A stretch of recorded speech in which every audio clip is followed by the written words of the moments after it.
Welcome to part 2 of describing different personalities.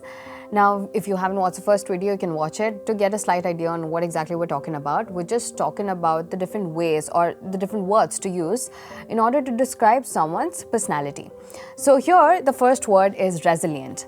Now, if you have seen one of those people who are really good at bouncing back to life when they come across a failure or when they have setbacks, then that is when you say someone is resilient. Whatever challenges that they face, whatever problems that they come across, they're really good at bouncing back to life. And those people are called resilient. You can say he or she is resilient.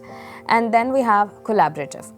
Now, collaborative is used when someone is really good in a team. So when they're good at working in a team, when they're good at receiving opinions, when they're really good at, giving their suggestions and solutions, then that is when you say someone is collaborative.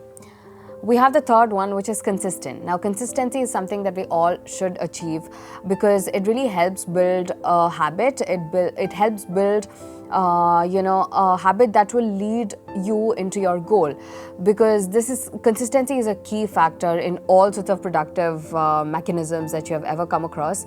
So what you need to do, when you come across someone who is really consistent, in the sense they have a set pattern with their habits, then that is when you say this person or he or she is consistent. Now, when I say a set pattern, it can be someone who wakes up early in the morning at 7 o'clock every single day, or even if they don't do a particular task every single day, if they have like a set pattern for it, in the sense a particular day in a week, they go to the gym, for 2 hours, and this is a habit that they've had for, say, a year, then they are a consistent person. They're very consistent when it comes to the gym. Now we have diplomatic. When you talk about certain topics that is sensitive, say it can be a political topic or it can be something that might hurt someone's sentiments, say religion or politics. Usually politics and religion are two sensitive topics when you are talking about certain topics. And if you come across a sensitive topic like that, and if you see someone who can handle it in a sensitive way without hurting anyone's sentiments, then that is when you say this is a diplomatic person, or he or she is very diplomatic. They're not going to state a very strong opinion about something in order to hurt someone's sentiments. So that is when you say someone is diplomatic. Then we have assertive. Assertive is an annoying habit, I would say, but at the same time, it's beneficial for the person who is assertive, because assertive is used in order to describe someone who can state their opinions and influence the other person into believing them or into doing what they want them to do. So that is when you say someone is assertive, when they're very confident and self-assured about their opinions.